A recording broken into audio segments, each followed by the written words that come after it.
Alright guys, how you doing? It's your man Sleepy. I'm trying to do like a focus bio talks and stuff like that. And I just decided there's some things that has been coming to my attention about being house poor. And in today's economy, I feel like it's very important for us to be transparent with everything that's going on. So we're gonna look at this kind of older video, and then we're gonna go through, I'm gonna say about 8 videos today. Just to get an understanding, I'm gonna give my idea on what house poor is and how people are explaining it. Many millennials regret buying homes. This is why it's important for you to run your numbers so that you don't end up house poor. Let me show you what I mean. What you can qualify for and what you can comfortably afford is sometimes two different things. So if you make $100,000, the typical debt to income ratio a lender is going to use when qualifying you is about 40%. That gives you $40,000 divided by 12 months, gives you a monthly allowance of $3,333 if you have no debt. So you could buy probably around a $400,000 house, your payment would be around $3,300, and you would just qualify and you'd be celebrating. But the next step you must take with your family is, what is your take-home pay? If you make $100,000, your take-home pay is around what? $6,200?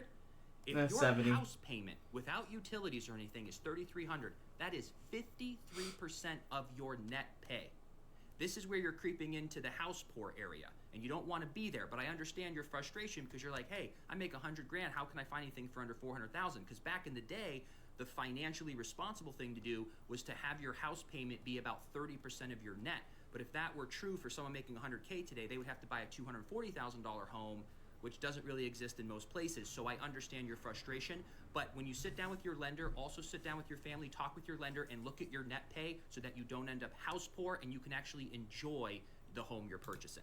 Okay, so my points on this, right, is like a lot of people, like, first of all, a lot of people don't even make 100K, right?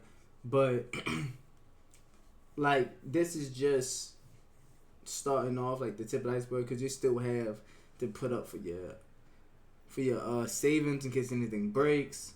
You still have to feed your family. You have other things like a car note, maybe a car insurance, phone bills, food for the house, gas for your vehicles. Like, there's other things like subscriptions, stuff like that. There's other things that's going to go into it.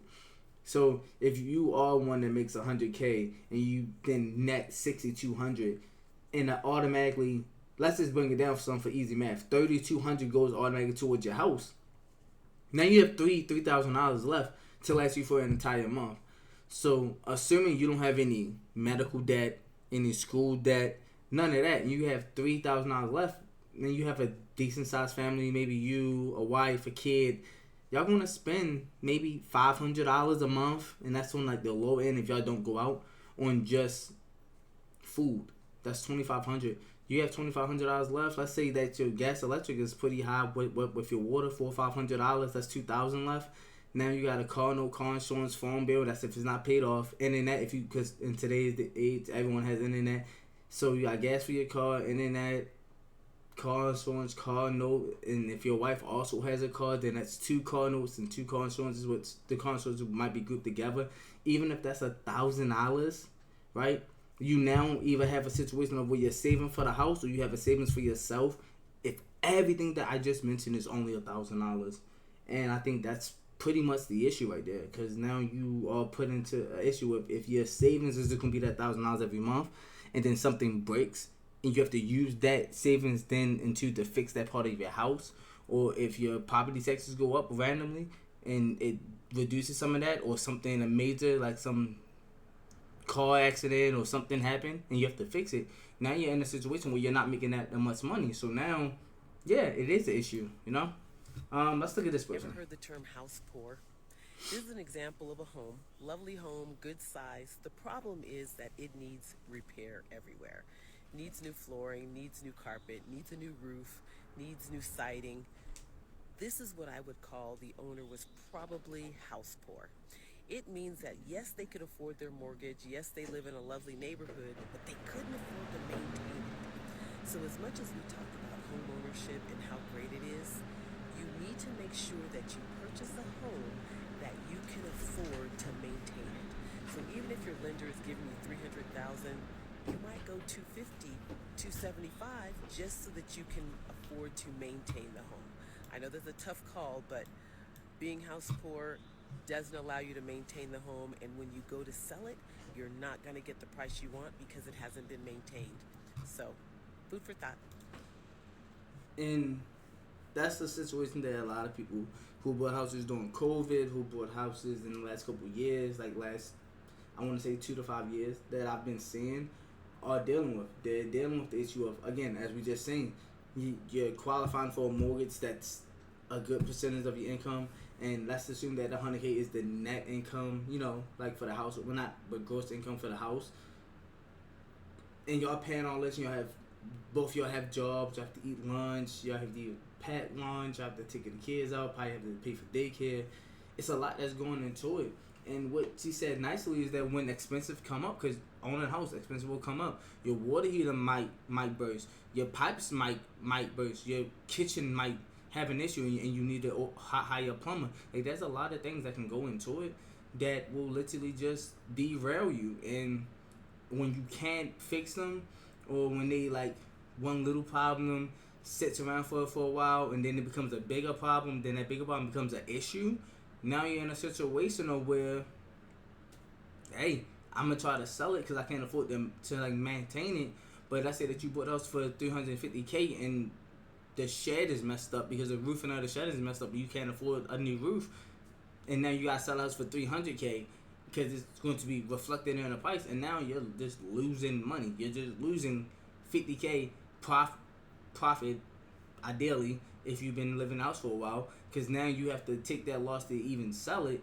And if you haven't paid off $50K worth of it, then you're just losing money. Like, because again, you gotta think about it. The first couple years of your loan, this is gonna be interest. So you're not even putting any money towards your payments until after you get past a certain point. Like, that's actually a situation that a lot of people find themselves in. I bought a house when I was 26 and fell immediately into poverty. Okay, when I lived with my parents, I was living my best luxury lifestyle. I went to South Korea, bought a 2,000 plane ticket, didn't even blink twice. I went shopping, luxury goods, all that. Traveling was just, I was living it up. I felt rich. I had no bills. And I had a full-time 9-to-5 job. I was working as a nurse. Hold on. So I like to interject in here real quick. So again, she said she had a full 9-to-5 job working as a nurse and had no bills, living with her parents.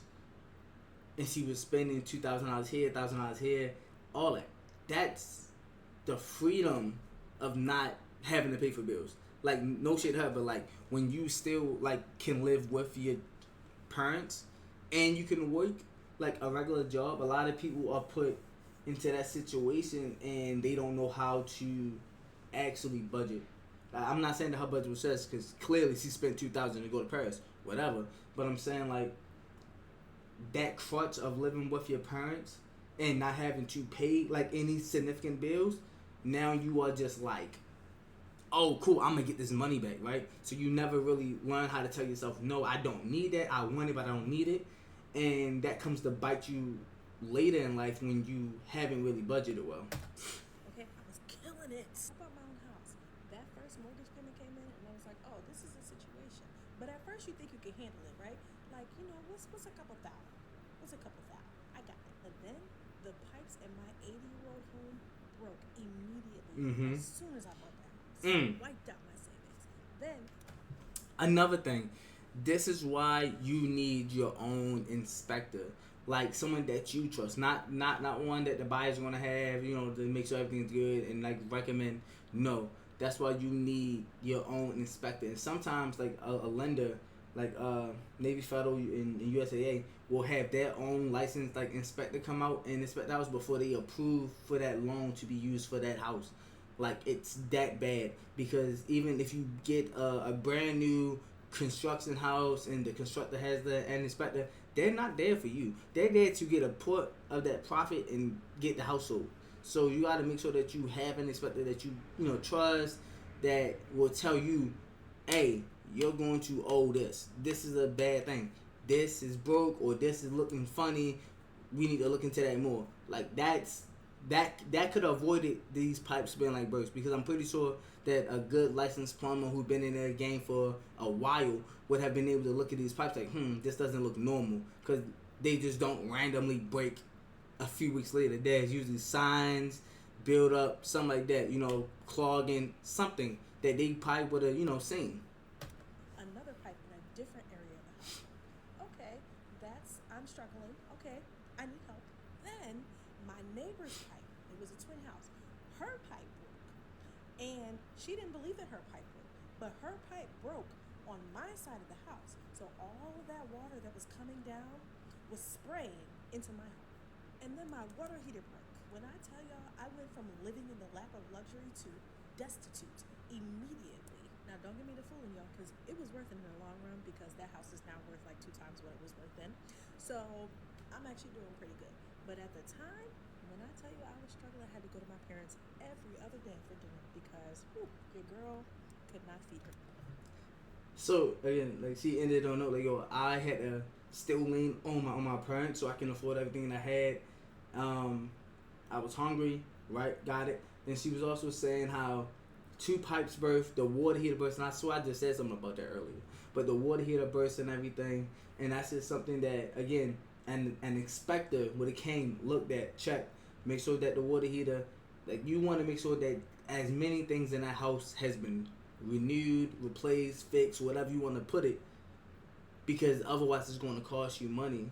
And I mean, thank goodness that she had parents to like lean on, because in many situations people don't, and I'm not saying that the parents won't help, is that they aren't in a financial situation to help them, so it's tough. But I'm glad that she made it, and now she can tell you the story, because again, she said the house is double. So let's say that it was $250,000, now it's $500K. Now she can pay that, sell that, and gets that profit of $250,000, or if it sells for that much, but whatever. But then also, if she has been in there for a while and she's been putting payments on there, she can probably get a little bit more if she actually put payments towards the principal loan amount and not just been paying interest. Like just a little food for thought. A lot of people cannot make progress financially because they are house poor, and they probably don't even know it. Being house poor is when you own a home that you cannot afford. What does that look like? When you have a payment that is a very big percentage of what you make monthly, and all you can afford basically is to pay the mortgage. By the time you cover all your house expenses, you are basically left with nothing. I think it's important to talk about this because people are under the impression that as long as you own a home, you're winning. And that is not the case. If you are owning a home, stress out, because by the end of the month, you have nothing left. You cannot afford that. That is what we call you bought too much house. With your monthly income, you should be able to pay your mortgage, set money aside, invest, basically still have a life, right? And so that's what I said earlier, when the first video that we watched today came up, and it was like, basically, hey, if you make $6,200 a month net, and your mortgage and everything is like $3,200, that's more than half of your stuff. And then again, as we went down a list of, you gotta pay for extra stuff, etc., and it went to the point of, well, it's $1,000 left.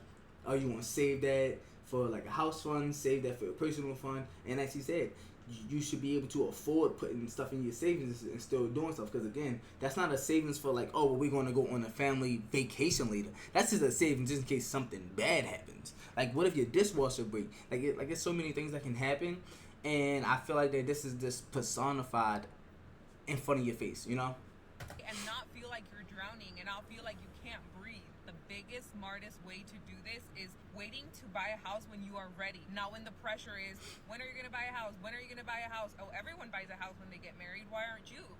No, you need to buy a house when you're ready. Doing this when you're ready looks like this. You should be debt-free. You should have an emergency fund. And you should aim to have a really good down payment. 5, 10, 15, 20% down. Alright, so my caveat to that. All that, yes, is ideal, but some people, like, it's harder for them. Like, if you have kids, it's probably hard for you to get debt-free and keep up with being an actual parent. Like, because it's more than just money, but at the same time, it costs money to raise the kids. You have to buy them school clothes every year. They get sick. You have to pay co-pays for like your medical appointments. You have to go pay for their school supplies, their field trips. You have to pay for their daycare. You have to pay for the after school programs, for the before school programs. You know, like it's so many things that you have to pay for. Like, and I'm assuming that this is like a 2-parent working household where like there's not one parent that's just standing home and paying for everything. Well, not paying, but doing everything as far as taking care of the children. Like, it's really like tough unless you have like a situation where like, oh well, your friend gets off early and y'all kids go to the same school, stuff like that. But like it's hard for like most people to not have any debt. And even if you do have it, even if you don't have any debt, saving up 5, 10, 15, 20% of a house is an astronomical feat for most people today. Like, I think they say most people, 50% or more of people have like $500 or less inside of their savings. Like, that's a real thing. So for you to ask 5, 10, 20% of a house, let's say that you get a 100K house, 10% is 10K. A lot of people don't have 10K inside of a savings. And even if you want to go a step further, say 20%, a lot of people don't have 20K inside of their savings, So it's kind of a nuance of getting your best thing together. And yes, you want to have a good credit score and everything and a good job. But I don't think that there's ever, for the majority of people, a perfect time to buy a house. I think that it's, or maybe not even a good time. Like, I mean, there's a good house to buy and there's a good, rates and everything like that. But I feel like everything is such, like, situational that you got to really understand. Like, it may be a good time for this person to buy a house because their situation is better. But you may not find yourself ever in a good time. So you're just going to have to make the time good, if that makes sense. Like, that's just my piece. Like, I don't feel like that it's going to be like, oh, well, the rates are 3.5 right now. It's at an all-time low, and the houses are really low, and you got a good job. Check out the video later or tomorrow, depending on when this is posted, about you having a good job, because a lot of people have been losing their jobs. So again, it could go from a good time to a bad time. I think it was one woman who had a TikTok video, and she said that she just closed on the house early in the month, and she got laid off that same month. So again, good time is very, very subjective. And that will give you margin. That will give you breathing room. That will make sure you are doing this the right way. So don't let anyone pressure you into this. Buying a house is the biggest expense you're ever going to make, at least for most of us. Make sure you're doing this the right way. Alright, so I made a video about my expenses and stuff, and everybody in the comments were like, oh, buy a house, and I wanted to explain why I personally would not be buying a house, at least right now. And the first reason I will say is these housing prices is crazy. It's not like 10, 20 years ago when you're getting a good deal on a house. Right now, where I live at, to get a starter home is probably at least $350,000, okay? If y'all don't know, that mortgage payment is probably going to be $2,500 to $3,000, especially for someone as young as me. So why would I spend that much on a house, okay? And it's not even just a mortgage payment. Cool, I could pay that. But everything that comes with a house, the closing costs, right? Having to pull out that much money out of my bank account to put towards a house when I can invest it back into myself, into my business, right? Then with a house, everything that breaks, anything that happens, that's on you now. So AC is broken, that's on you. Water heater broken, that's on you. Backyard maintenance, that's on you. Everything falls on you. So, I'm gonna cut this young brother off because if you want to go look at the rest of the video, it's a 2-minute video. But Mind of Brian, I feel like this is like a lot of things that I was saying. Like, again, if anything happens, you are responsible for it. And you have to also do maintenance for your house. If the shingles fall off, or you need to get it sprayed down because the algae is all on it, or you gotta do like yard maintenance, all that is now on you. And it gets to a point where, again, like, you have to have funds for that. And when you are living in an apartment, maintenance is done by the apartment. They have maintenance people coming out. You can't just call maintenance. Well, you can. It's gonna be expensive, but you can't just call maintenance at your property as a homeowner. Like, a lot of the things that you would hope to learn for yourself, and then like you can get like, I don't know, a lot of things going on. Like, well, like you could learn how to do basic plumbing. Like, you can learn how to, like, if your sinks are like clogged, like I'm gonna drop some real knowledge for you, right? If your sink is clogged in your kitchen, right, and you go down into the pipes, and you get like a big old bucket, you put it underneath, you can twist it open, and you can see how far it is. Because sometimes it's just stuck inside the pipes, and if it's just stuck in the pipes, you can just go get it. Like, you can just go down there and get it yourself, clean it out, and then boom, it's like running again. Sometimes the clog is just skin deep, you know?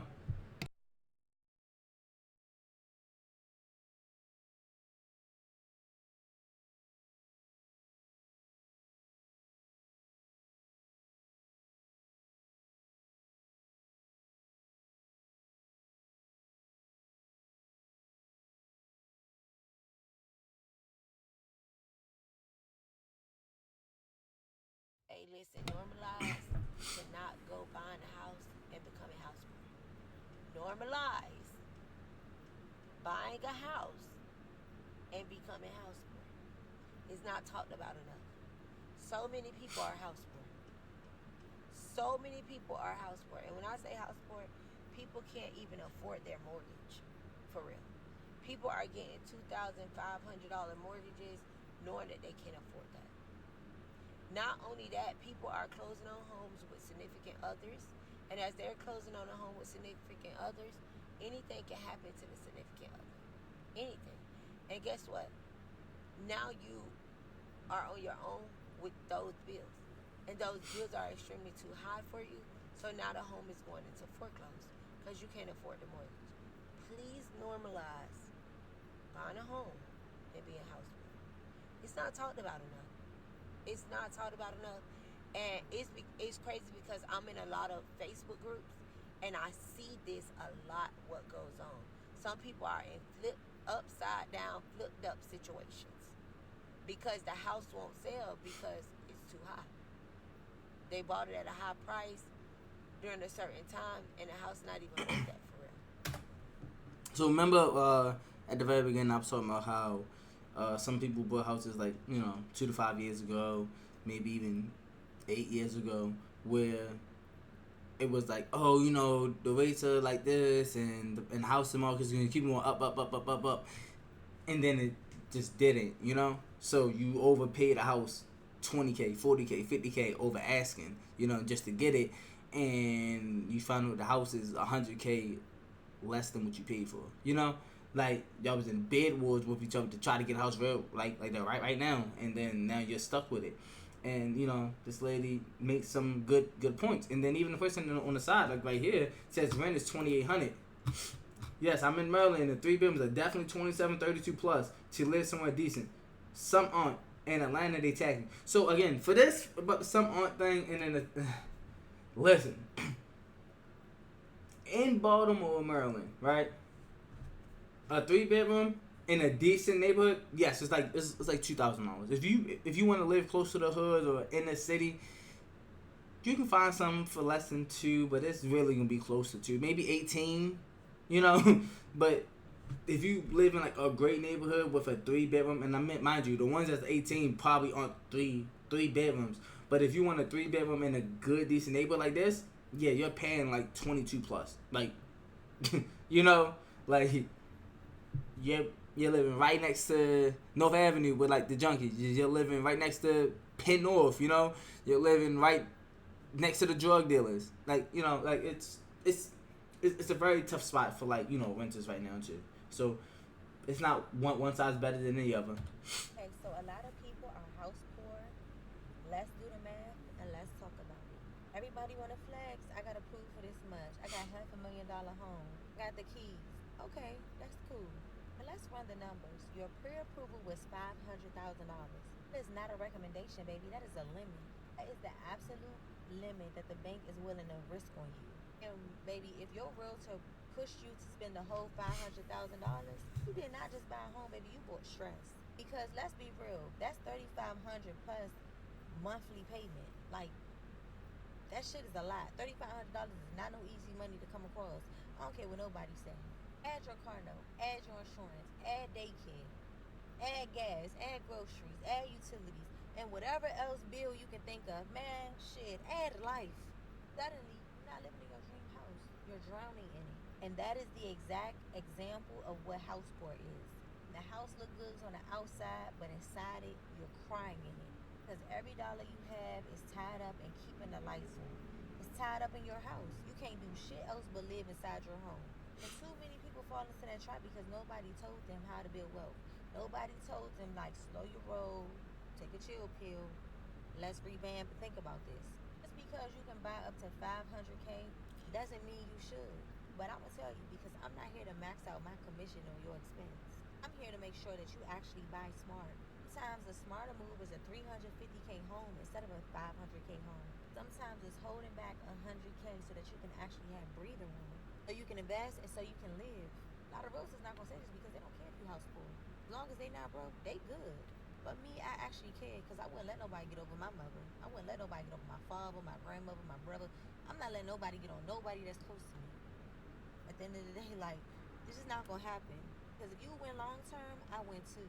I want my clients to call me a year later telling me I'm good, I feel great, everything's good, I'm maintaining shit straight. I don't want nobody calling me, venting to me, telling me I can't breathe, I'm stuck, I'm in this mortgage, I don't know what to do, what should I do? I don't want that for my clients. So yeah, let's do the math, let's be smart about it. Owning a home is not just about being approved. It's about building wealth and living in peace and not in stress. DM me smart if you're ready to make a move and not live in stress. Because I don't just sell houses, I actually help you keep your lifestyle intact. Okay, so, this is the very nuanced thing that we already talked about a couple times, so I'm not going to, beat it over the head. But it's funny right here. I was apartment poor too. Which, again, like, you're living outside of the means, not that you can afford, but, like, of what you can comfortably do. So you can have $2,000, right? But that $2,000 that you have free every month, if you go get an apartment that's $1,500-$1,600, now that's a good part of your free income. And I'm talking about, like, after all the bills that you currently have, your car insurance, car note, phone bill, health insurance, all the related stuff, kids, whatever. If you had $2,000 because you was living with your parents or you was living in a situation where you was like government assistant, whatever, right? And you got the $2,000 and you're spending $1,500-$1,600 of that on just your apartment. Now you have to also pay the electric and the water bill, which takes up all extra money. And now that money that you was probably saving or spending for like food and stuff, you no longer have. So I mean, I think everything is like a nuanced talk, I guess, to some point where you have to put in certain like informations to get this like subjective view. But I feel as though that in this like economy that you need to really try to understand the situation. Like even here, somebody named J. Will says facts. We were approved for $450 but only used $300K. The mortgage payment is $1,600 a month.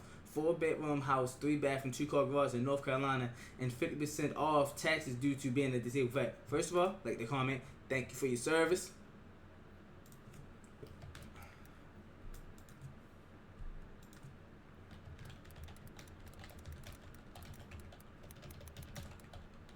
Yeah, I mean, gotta show love to the vets, right?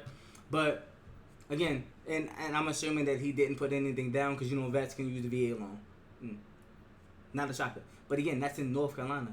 A $300K house is $1,600 a month payment for a 4-bedroom and 3-bathroom. That's in North Carolina because it's 2-car garage. If you come up to Maryland, bro, for $300K, you get a sight of watching bums fight on the corner and rats eat cats outside. Like, $300K, you're still in the city. You don't really get outside the city until you hit 325, 350, 345, in that upper 300 range. But just 300, anything other than 300, yeah, no, you're still in the city unless you're going to get like a fixer up or we got fix up and stuff like that. Which, I mean, tease down.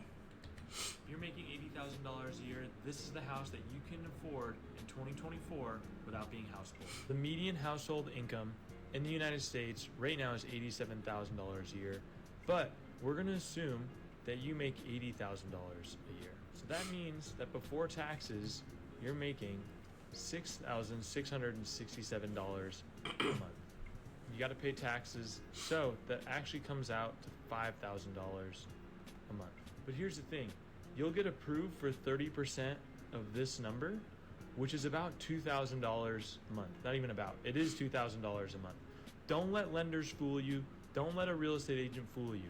You do not want to take on this kind of monthly payment, or else you're going to be house poor.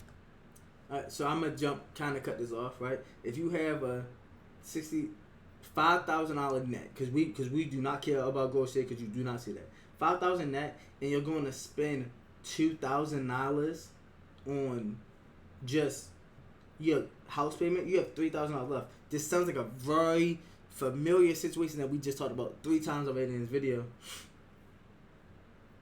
And then I think somebody in the comments says, how is someone making $80K saving to $50K for a down payment for a house? This is a good question. Hold on.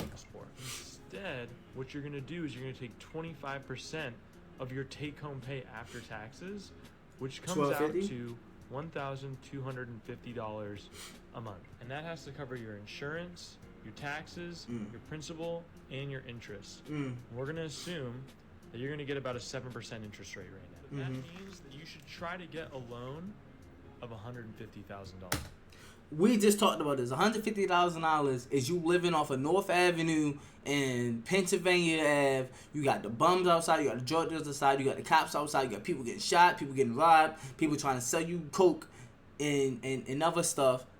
And you get to see rats eat cats outside. Like 150 is no. You know, like I'm gonna just say it. 150 in Maryland is nothing good unless you again doing a fix upper.